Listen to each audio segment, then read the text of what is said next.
if I need it. Yeah, you will need it. Yeah, okay. Oh, okay. All right. That's one way. All right. We're good? Yeah. All right. Hi, guys. Welcome. My name is Nathan Monnier. I'm going to be doing a talk on utilizing DNS logs to identify malware inside of your network. So, again, the name of the talk is another log to analyze because it's just that. Something else to go ahead and look at inside of your environment. So a little bit about myself. My name is Nathan Monnier, like I said. I work for Art of Exploitation. They're the ones paying for me to come out here right now. So a little bit of gratitude is necessary. I also work with Hackers for Charity. I do the Food for Work program. I started the Hack Hunger thing. I don't know if you've seen the T-shirts, the one I'm wearing, or the new one that was at DerbyCon, the Hack Hunger. Hunger is no game. Hunger Games inspired T-shirt. But give them a little bit of support. Go buy some T-shirts if you can. So on a general, like high-level overview of what malware is that it's constantly evolving. We all know this. It's very generic. They want to remain evasive to detection techniques such as antivirus or malware, any sort of advanced threat protection type of device a vendor will try to sell you. So it's constantly evolving. Their modes of communicating also are evolving as well.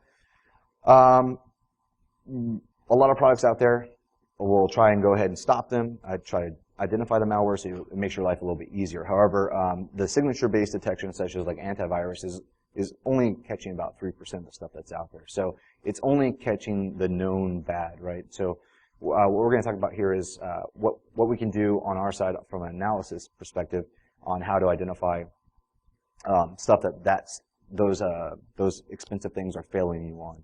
So we're going to look at those logs and try to go ahead and detect what those expensive tools are failing you with. All right, so it's not advancing. All right, so generally speaking, very generic description of malware. A user clicks something, right? A user, not a security person like us, because we never do something stupid like that. Clicks something, it downloads something they shouldn't have. They open an email, and they get infected. They become, let's say, a bot inside of their botnet, and it needs to communicate to their C2 server, their command and control server. So it needs to communicate somehow. There's some specific ways that malware typically connects: IRC channels, P2P, social networking, going out to a website, grabbing an HTML file, and then inside that HTML file actually has the command line interaction that it needs to do for that backdoor on that box. So there's a few different ways it can connect out to its bot herder. If it's using DNS as opposed to IP addresses, DNS has to be used to resolve that fully qualified domain name, or FQDN for short, to resolve the C2, the command, the bot herder, his IP address to a host name. So it needs DNS to actually go out and connect to that, whoever's controlling that botnet.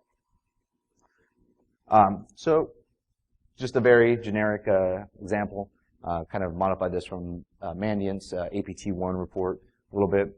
So we have an infected user. He needs to go out and connect to a C2 server. He has to resolve whoever the host name is for the C2 at that current moment in time, does the DNS request, gets the IP address so he can then go out of his network and connect to the bot herder or the C2 server to get instructions on what to do, whether it's a interaction with the backdoor that's installed or just doing a directory listing of things that have changed since the last time the person has interacted on that, the bad guy has interacted on that infected user system.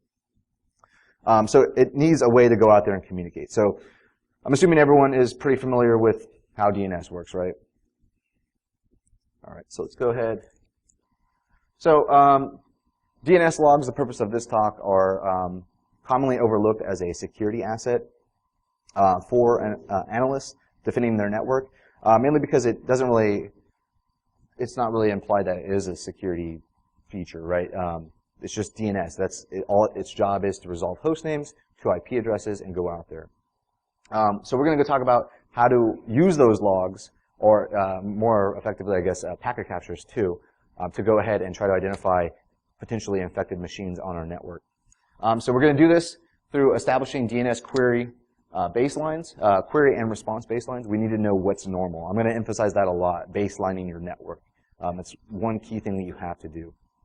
Also, from those queries and responses that you get back, you're going to have what's called an NXDOMAIN response on some of them, and we'll talk about more of what that actually means and why it's important in this aspect.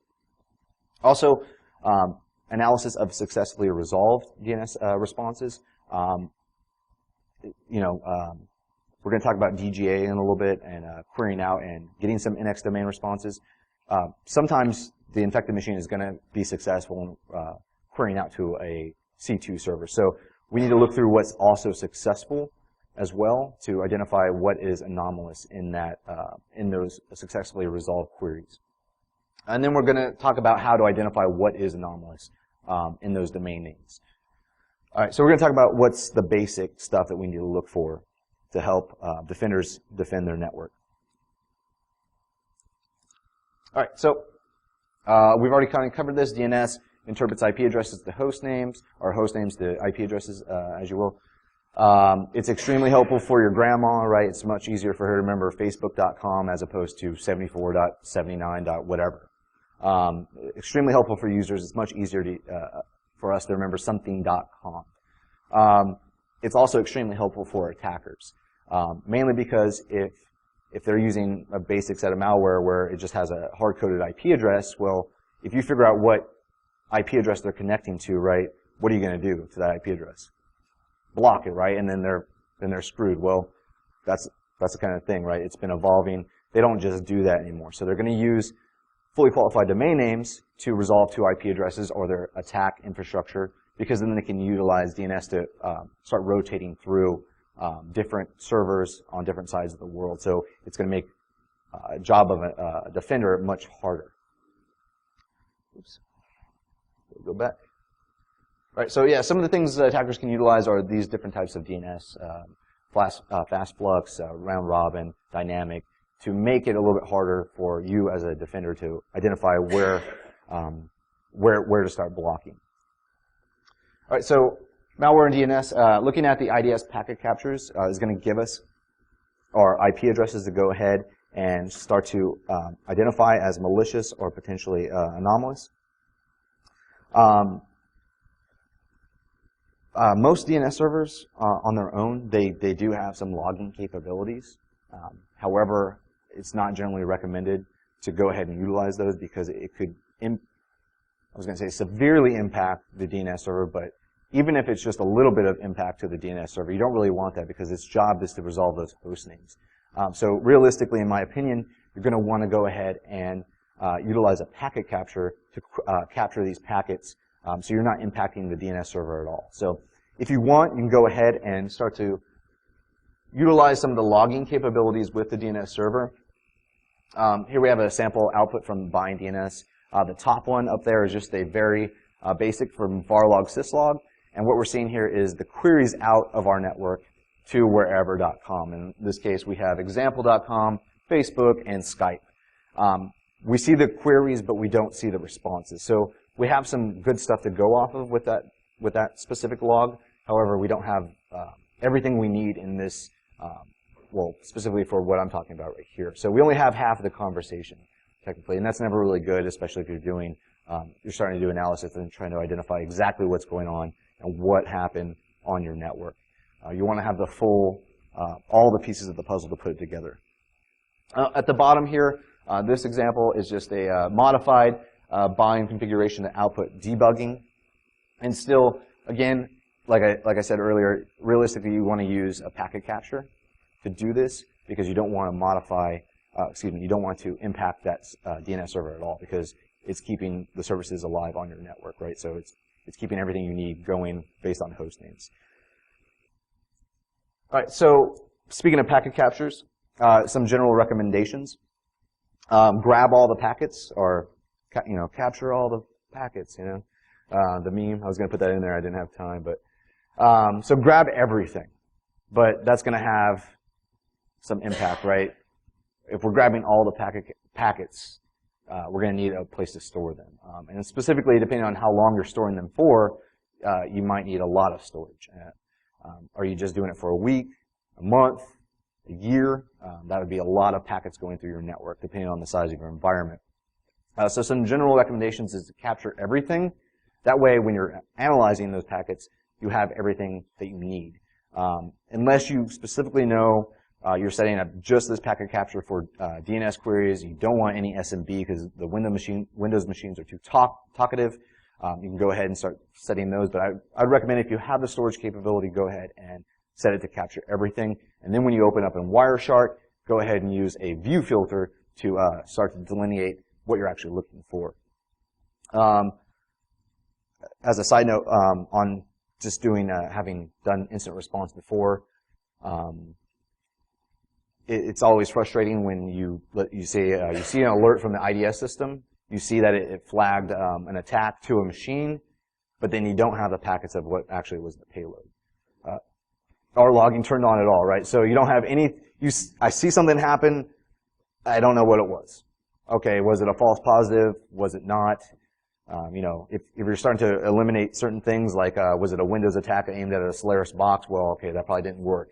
But if it looked like everything lined up perfectly and you don't have those packets, it's kind of frustrating, and it's a lesson learned type of situation. So generally speaking, I'd recommend to, if you have the capability in the storage, go ahead and fire up the machine and start logging. That being said, place those sensors appropriately. I already mentioned not using capture filters as opposed to view filters. And I have that kind of bolded, baseline the network. You need to know as a defender what's normal on your network. What type of traffic are you seeing? What time of day? Where it's going? And who it's coming from? And we'll go into more of that in a little bit as well for different departments of your organization. And then also, as a side note, I'm not a lawyer, so stay on the correct side of the law. I did not go to law school, but I did stay at a Holiday Inn Express last night. So, actually, I stayed at the Marriott, so I just paid more, I guess. Consult your legal team. I'm sure you have one if you work in an organization. If you work for the government, you probably don't have to worry about being on legalities, but as we already learned, all that stuff's legal anyways yesterday. So, yeah, exactly, yeah.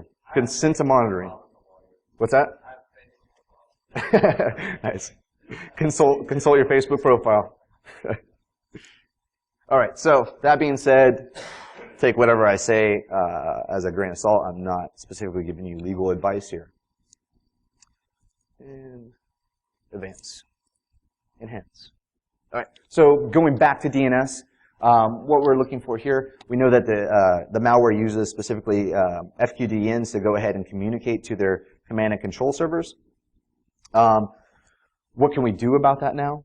So we're going to talk a little bit about some different defensive techniques that we can utilize.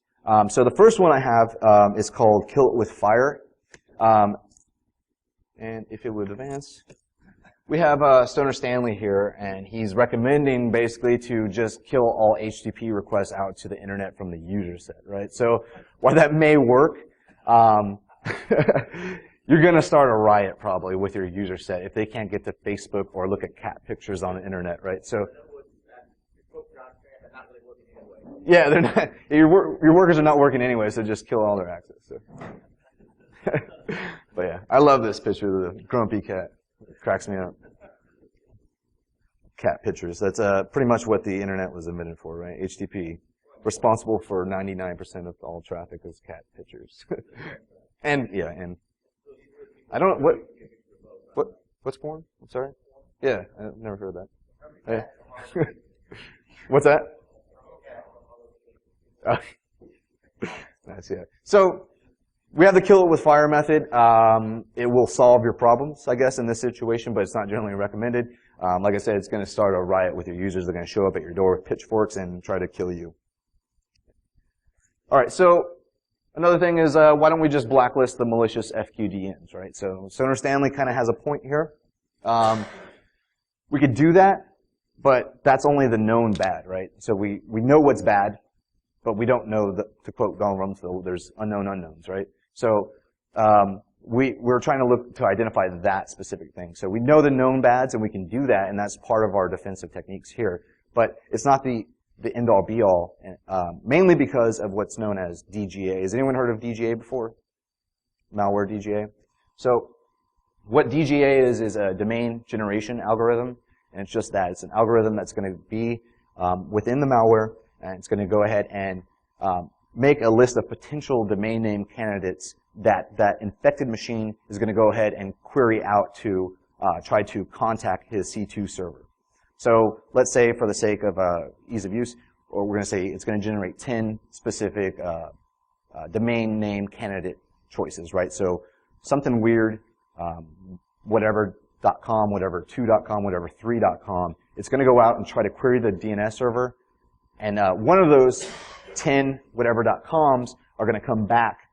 One of them is going to be successful, most likely, because it needs to contact its C2 server, but 9 out of the 10 are going to fail because it's not utilizing that fully qualified domain name at that particular moment.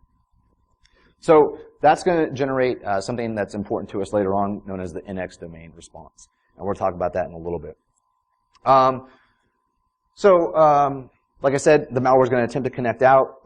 The malware-infected machine knows the DGA, and so does the C2 server, so they're both on the same page, and they both know what a potential candidate is. Conficker was actually one of the first sets of malware to use this, and also has been noted through various research that other malware has been evolving to support this as well. So it's becoming something that's been being supported to enhance invasion techniques for older sets of malware or crimeware. Could be used as a backup strategy as well in case you get blacklisted. Advance. All right. So malware and DGA, the top malware as of about 2 months ago, when I put these together, utilizing DGA includes the following. Also, this quote from Gunter Ullman from, I believe he was at Damballa at the time. I don't think he's there anymore. Damballa Labs. He said, while DGAs are not new, the rate at which they are being adopted and their ability to elude the scrutiny of some of the most advanced malware analysis professionals should be a great concern to incident response professionals. So it is that a lot of these sets are evolving. They're trying to utilize this because it's harder to track down. It's not as easy as identifying the known bads. PushDo, which was one of the oldest botnets, has recently evolved to support this as well. So it is being seen that it is being evolved out there. So let's keep going. Not now, Stoner Stanley. Jesus. All right. Go back to being high, Stoner Stanley. All right. I love that meme. All right. I saw that on 4chan this morning, so I added that in. All right, so let's take a look at a real-life case study of where analyzing DNS logs have actually been successful. The most popular one I can think of is the second most popular website on the internet, known as Facebook. Come on, advance. So protecting people on Facebook, the security team on Facebook, they have a Facebook page I'd recommend. They don't do a lot of posts, but they have some good ones. This one was one that was particularly interesting to my talk. It was protecting people on Facebook. They identified, their security team, a suspicious domain name in their DNS logs. We'll talk about how to identify what is suspicious or malicious out there, or anomalous for your environment. So they identified something on their corporate network. Now it wasn't affecting their end users, so they said. They tracked it down to a laptop employee and then proceeded to tar and feather him repeatedly. I don't know. I don't know what actually they did to him, but they tracked it down to the employee, so the note said.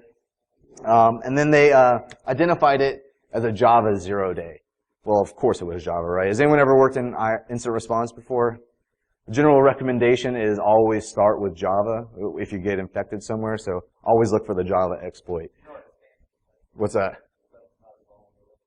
Nice. An announcement? Nice. I'm sure, I guess I'm not getting any love from them anytime soon. So they identified it to a Java 0-day. From there, they went ahead and, once you identify that you've been hacked, what do you do for your network? You go out and look for that file, right? Or that specific exploit or other hosts that are also infected. So they searched for that malicious file throughout their entire organization. in their note, they specifically said it did not affect their end user sets. So they said it was on the corporate side, which bravo for actually disclosing this information too, because that's also beneficial to the whole community, is talking about this stuff and not keeping it secret just to save face or to keep the bottom line promoting. So bravo for that. They identified it, searched for it. They notified Oracle. Oracle said it was a bona fide 0-day, and then released another patch to their awesome application.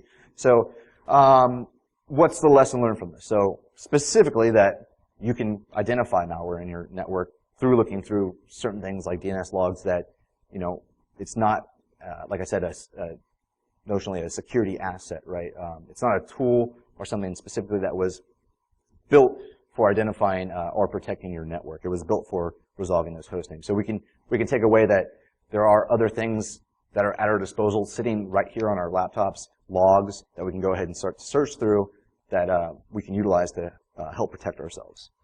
So the lesson of the story is that, and then also, as Dave Kennedy on the Katie Couric show just recently said, number one of the top 3 things to protect yourself on the internet is to avoid Java completely. So now I'm not getting any love from them either. So, but yeah, bravo for Dave for actually going on national TV and saying that, not just for the HackerCon community.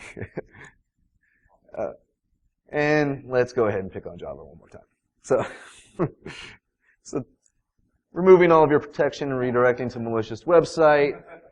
3 billion devices run Java, and all but one, the guy who developed Java. Ruined by Java? Okay. All right.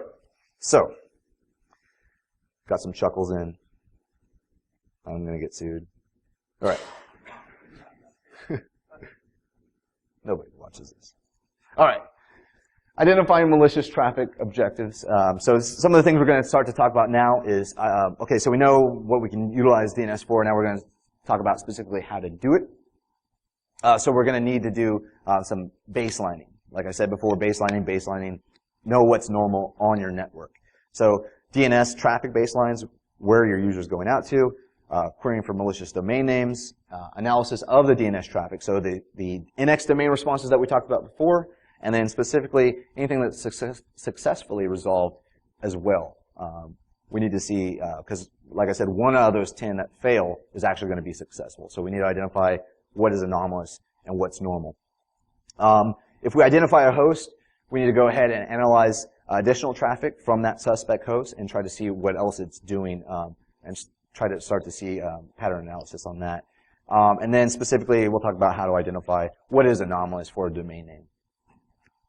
All right, so we need to know what's normal, like I said. Sorry, this is not advancing with the slide deck.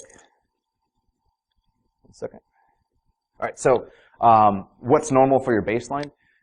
So we need to know what our top level domains are. So the .com, the .govs, the .mils, where our user set going to. Most likely it's going to be .com, right? Unless you live in Europe or something like that. But most likely you're probably going to see a lot of traffic going to .com, .org, stuff like that. So we also want to know specifically of our users where their second level domains are going to. So Facebook.com is probably on top on the list. Google is up there, most likely. If your grandma's using it, maybe Bing.com or something like that. Yahoo.com, I think they're still open, right? So, top host performing the lookups. So who in our user environment is going out to the internet? Well, everyone, probably, right? The Yahoo toolbar, yeah. Yeah. Hell yeah, I want that. Double click. Clicking stuff is fun on the internet, right? Shout out to Jaded Security, right? Don't click shit. Top hosts that are performing the lookup. So who is your most proficient internet surfer out there? So who are the people that are surfing the internet the most?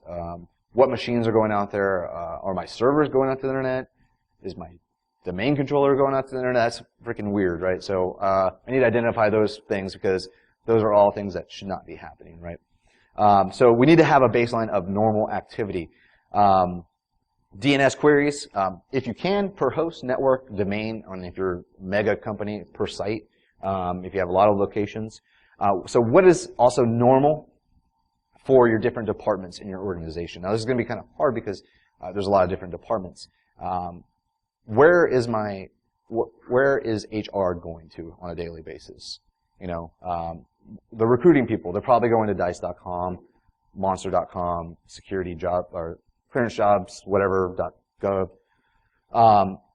So that's normal for them. Maybe if you start seeing your IT people go in there, you might want to get, you know, hey, you need a promotion, or how you feeling today?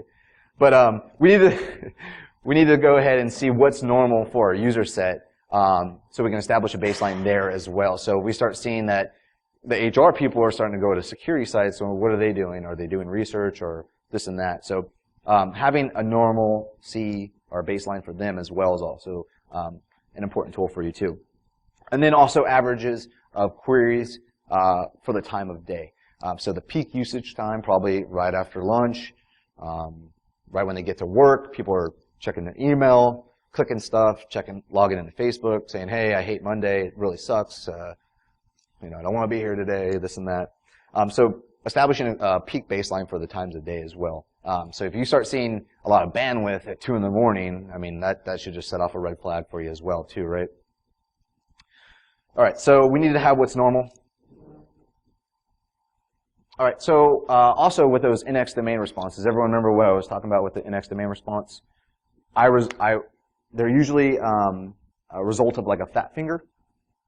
So if I type in google.com, but I type in 3 O's instead of 2 O's, it's going to give me a, you know, server not found, or maybe Google actually has that name, so that doesn't happen to people. But in this case, let's say I type in google.com with 3 O's, and it says, you know, page not found. But on the other side of the equation, from the web interface, I can see that, you know, the page was not found. But what actually is happening is the DNS server is saying, I'm sorry, I can't resolve that host name. There's no IP address to go ahead and connect your session for. So that's what's known as an NXDOMAIN response. It's basically I'm sorry, you failed response. You try again.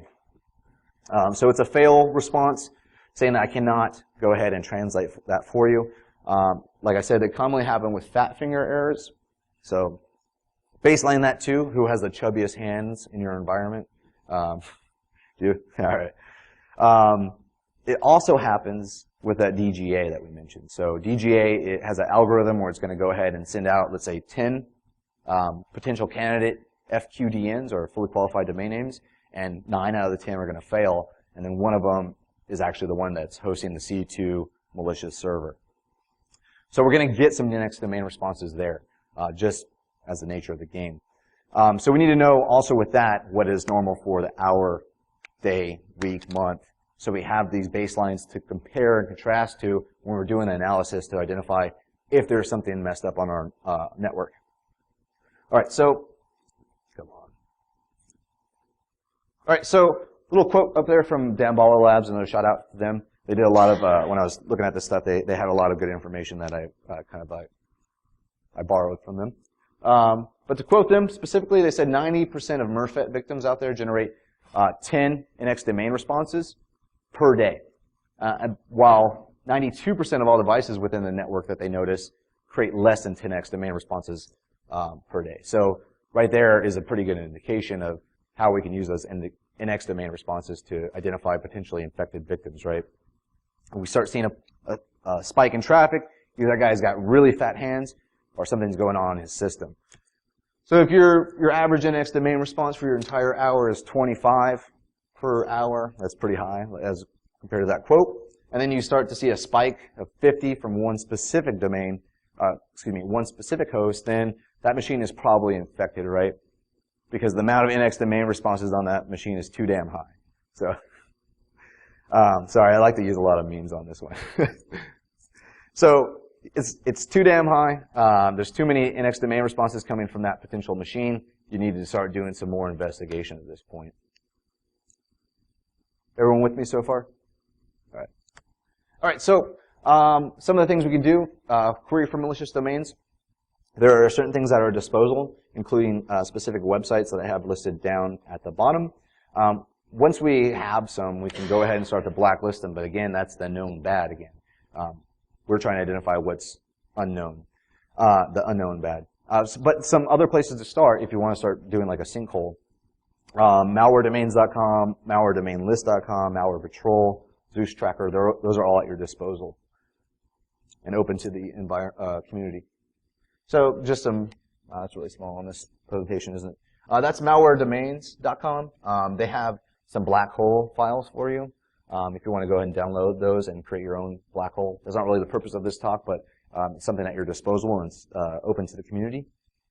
So it's updated, I think, on a weekly basis. I can't remember entirely how often it's updated.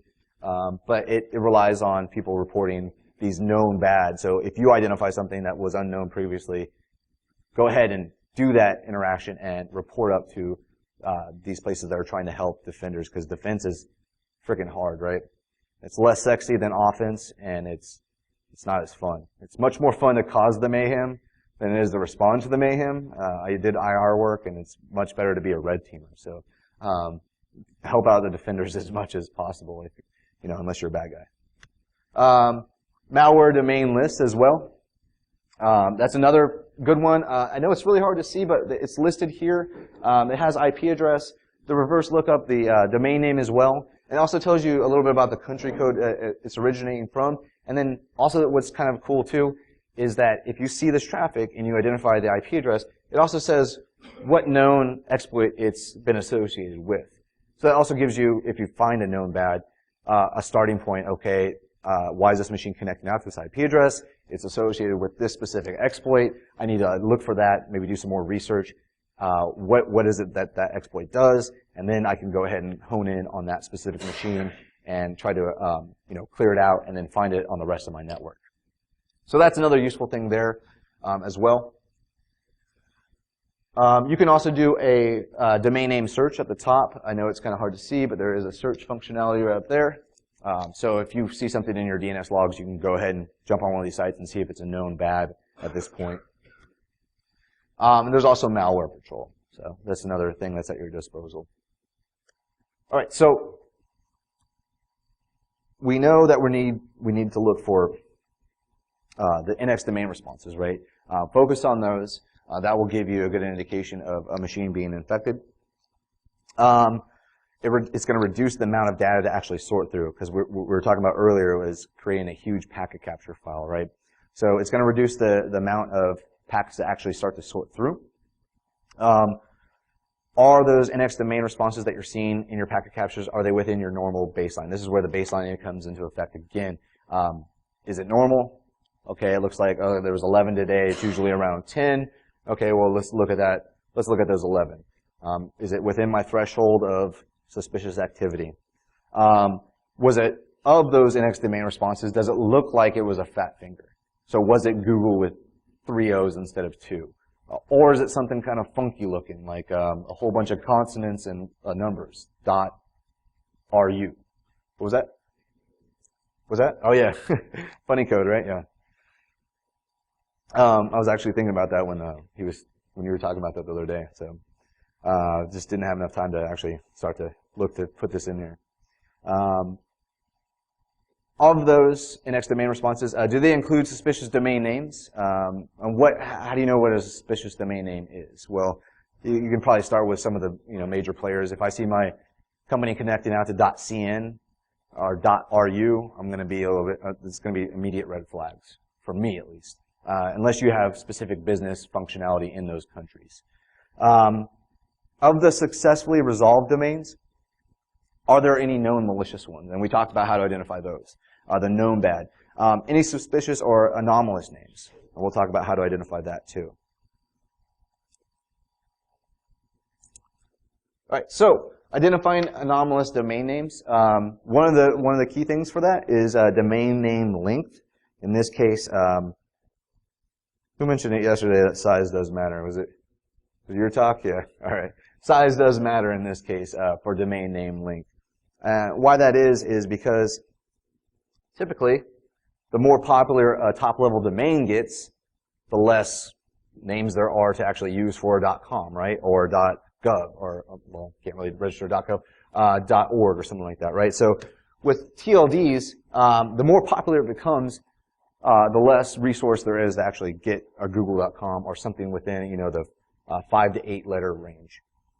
Typically, top-level domain, or excuse me, second-level domains for the top-level domains are 12 to 15 characters, or greater than that is going to fall outside of normal, because it's going to be just like google.com is easier to remember than an IP address. Something that's super long is not going to be a very convenient name for a user to remember, right? So if you have to remember I don't even know as an example right now, but if it's outside of google.com or something, if you think of all the major websites, they're typically about less than 12 characters. So average domain names, as it noted, is about 8. As a TLD becomes more popular, again, it's going to be harder to get those available in that specific range. It's going to be something that's memorable to an end user.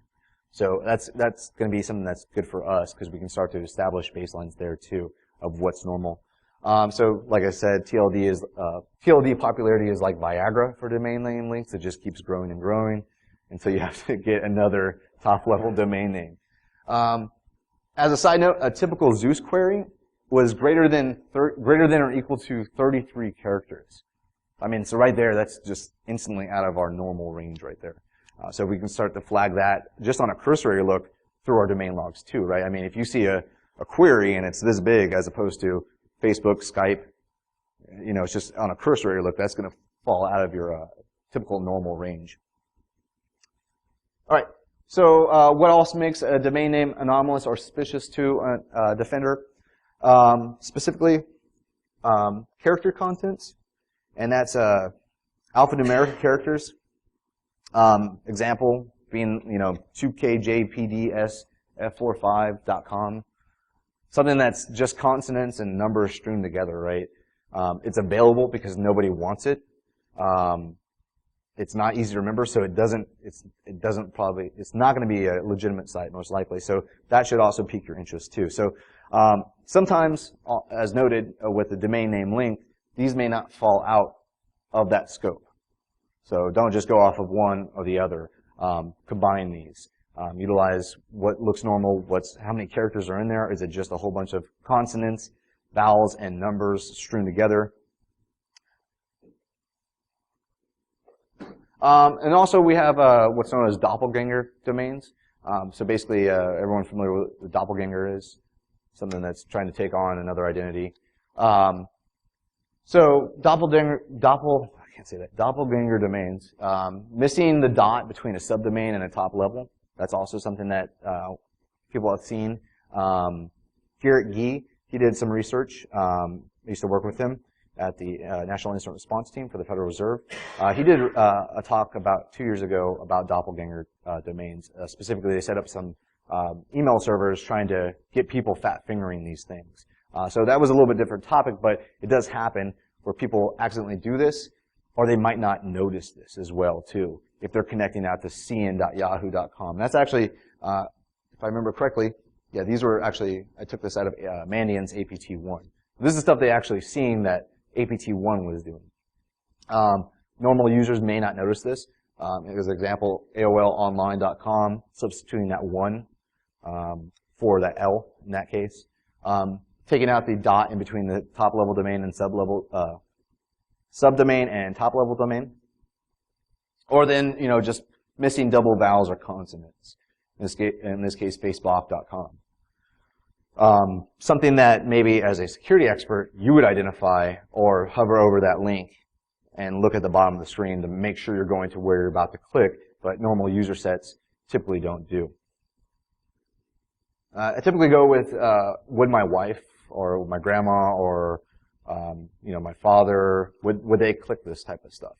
So if the answer is yes in that case, well, I need to teach them or explain to them a little more. But if the answer is yes, they might do this because it looks like it's coming from me, or I typically go with that. So I know sometimes us as security people, we think that everyone should know all these things that we know, but our user set, as proven time and time again, doesn't really know this information. So the low-hanging fruit is going to work on that subset of people.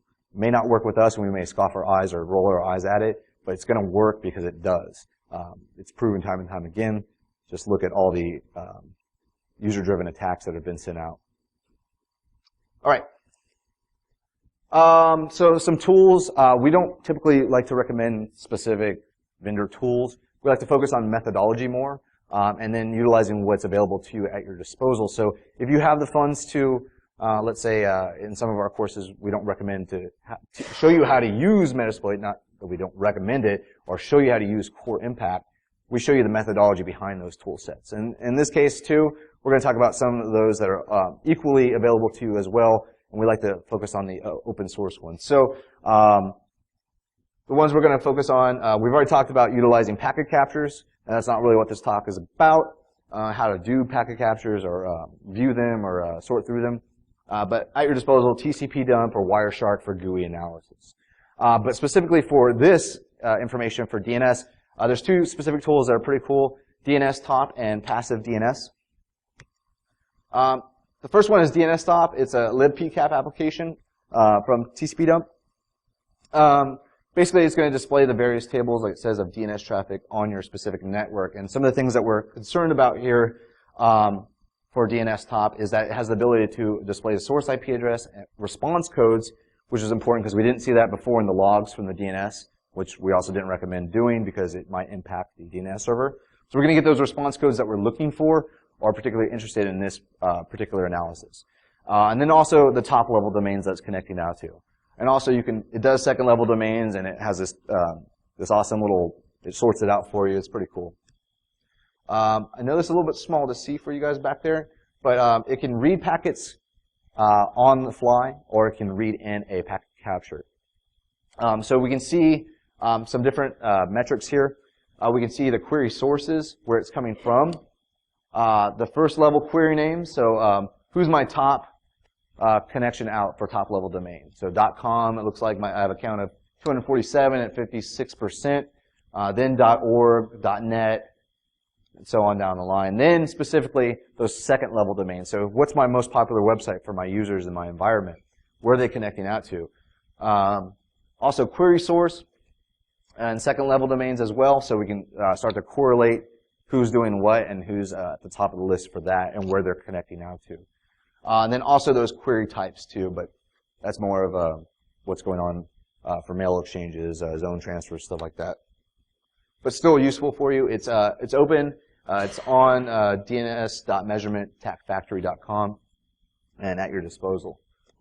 There's also a tool called passive DNS. It basically works similar to dnstop. It's just a little bit different.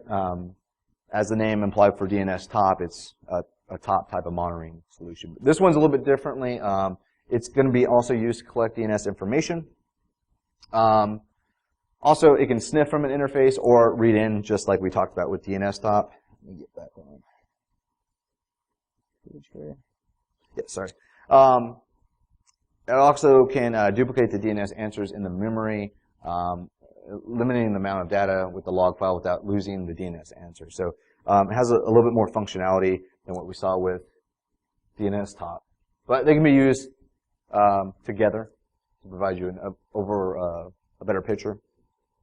So with logging with the NX domains, you can add that in for passive DNS. It's great, like I have noted there, for quick analysis of, like I said, I know I only have 10 NX domain responses per day. What's it look like right now? Okay, I'm good. I'll move on. I got other fires to put out at this moment, right? Because there's not always just one fire to put out. There's multiple ones.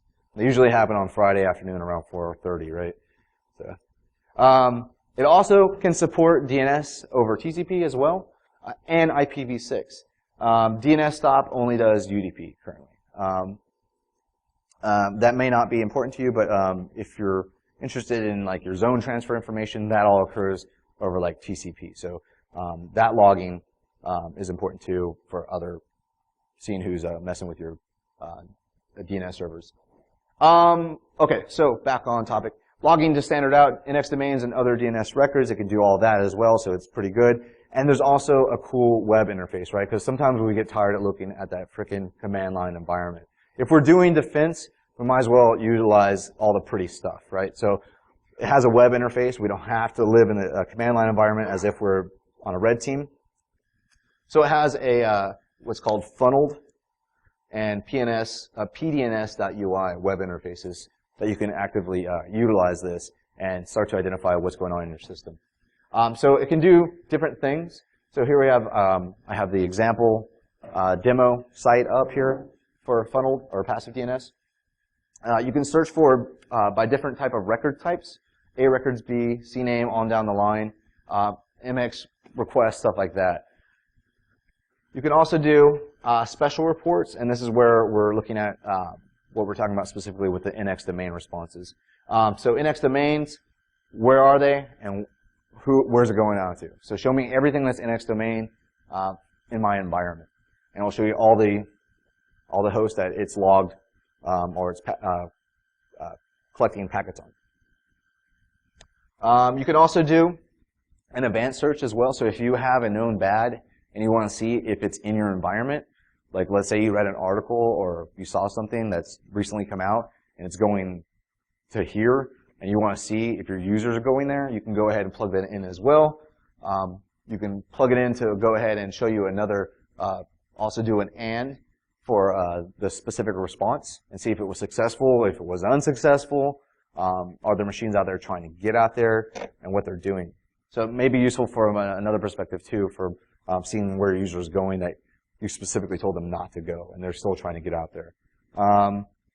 So in this case, it's also at your disposal. So I have a query type of evilmalwaresite.com, and then the answer of NXDOMAIN. So are users trying to get out there, and did it fail, or was it successful? When this was occurring, so if you have a time frame of an incident, you can narrow that down as well. Does that make sense? All right. All right. So as I mentioned before, if we've identified a suspected host, what can we do at that point? Having the baselines are key here. What connections are they making, and what was normal for them a month ago, a week ago, that we can compare this information to? What were they typically doing? Established and past connections. So that's very important here. The C2 server, is it rotating through a hosting infrastructure? So we see him connecting out to Kirplakistan, and then we see him connecting out to Kirplakistani somewhere else on the internet, right? It keeps rotating through. What's that? Kirplakistan, you can't trust that place. Known terrorist. So where are they going through? Are they rotating through their infrastructure? I keep seeing that they are making these connections to Russia, then it's China, then it's somewhere else on the internet. Why are they keep changing? Why are they going to those places? The IP addresses, are they malicious? Again, we'll consult the known bad in this case. Is it known bad? Is it legitimate? Is it a real website? Can we block these IP addresses? We can't just go ahead and block an IP address willy-nilly, right? Because what if there's actually another web server hosted on that same site as well that's an actual legitimate business or client, right? We don't want to block their access into our environment if they're using like Amazon services, or they're using an IP address to host multiple websites. One just happens to be malicious, right? So those are some things we need to consider. Can we blacklist the IP address? Well, how will this affect other legitimate FQDNs in that case? Is there an actual business case to keep that connection there? Again, that's not really sometimes our concern, but if it affects the bottom dollar, it definitely affects our standpoint, right? Because if we start closing access off to customers, and it starts affecting the bottom line at our business, because security is not really the business in most places. Heads are going to roll. Someone's going to come down and say, hey, open up all those ports again, open up all those connections again. We need to keep this moneymaker going. So some of the things we need to keep in mind here. And advance. All right, so on a side note, I have this slide notifying the community. Like I mentioned before, defense is not as sexy as offense. It's kind of the redhead stepchild of the security world, unfortunately. Everyone wants to be an offensive guy, right? It's much more fun to cause the mayhem than it is to respond to the mayhem. But on that side note, doing instant response, it needs to be done, right? It's not easy, and make everyone's life easier that also shares that pain with you, right? If you're doing IR or network defense work, help other people. A lot of people have the tendency nobody wants to notify that, hey, we got hacked and this is how it was, unless it was publicly made available, right?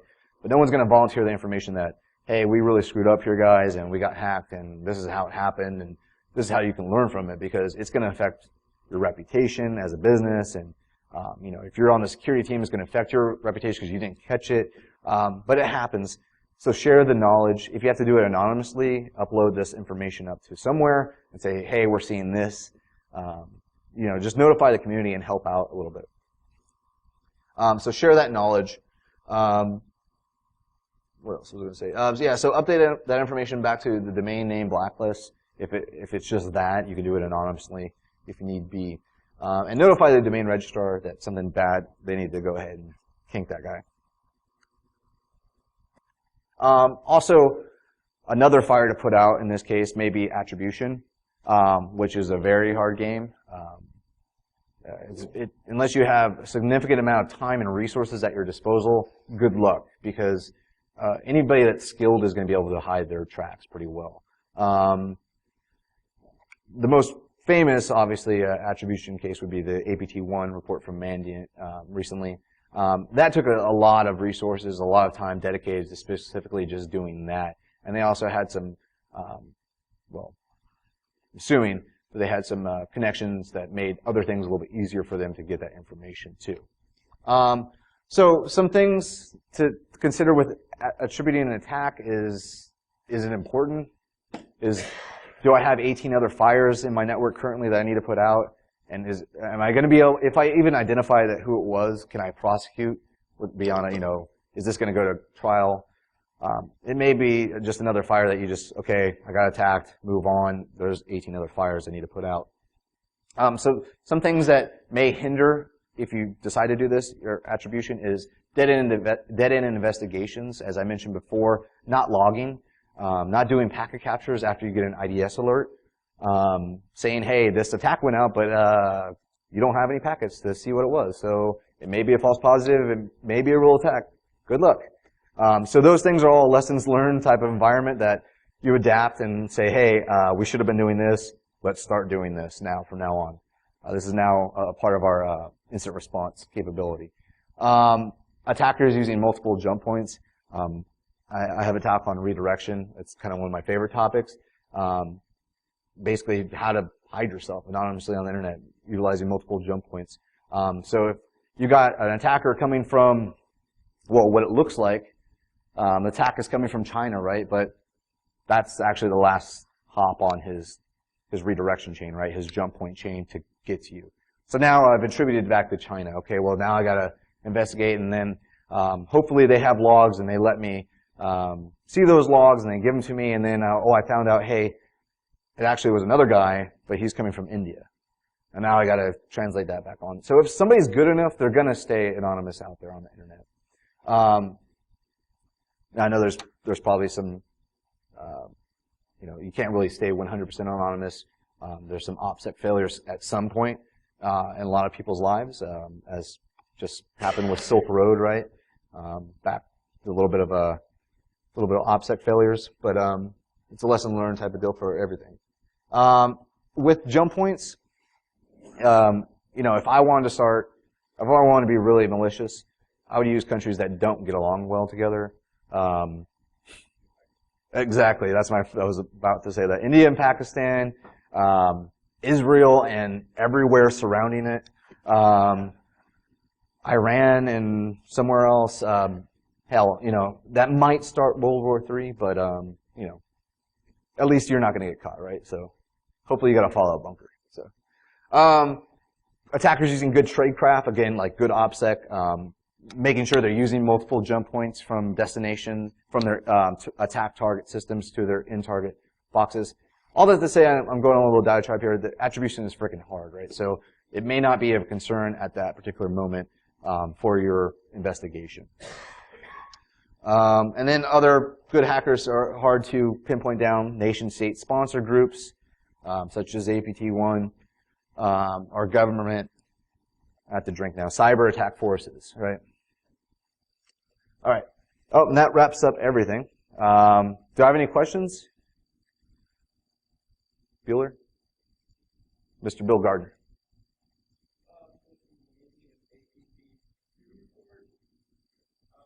APT1, right? Oh, yeah? I'll open that PDF right up. Uh-huh. My take on that particular report? On camera?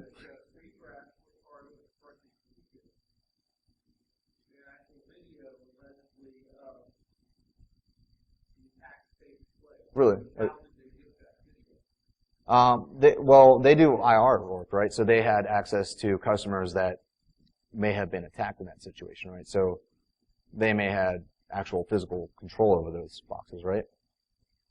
I'm not familiar with the video screenshot part. From what I saw, they had a lot of customer sets that were attacked, and they were able to correlate this information. But yeah, I wasn't aware of the video information. Yeah, because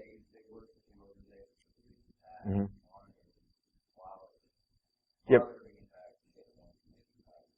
Yeah, from the report, they didn't name specifically who, but I'm assuming that since they are mandated and they have a lot of access, they are incident response people, right?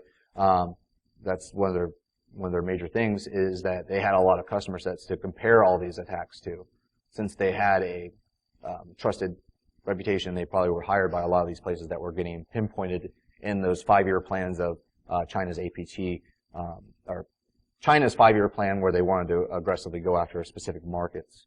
So they probably had a lot of the aerospace, government customers as well that they had access to all those machines to possibly get that information. Other than that, does that answer the question, I guess? Okay. Yeah, no, yeah, I mean,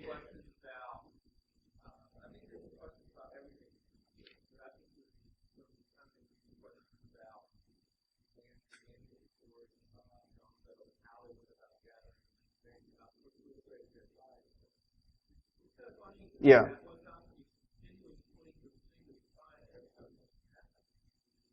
Mm-hmm.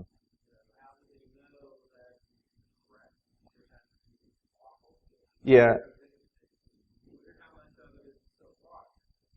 that's true.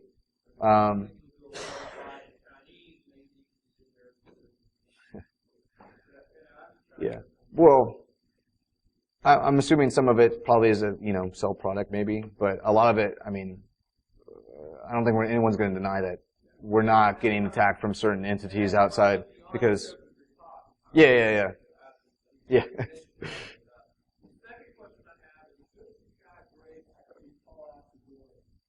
What's that? Yeah, he does, doesn't he? Yeah. Well, be like good guy Greg.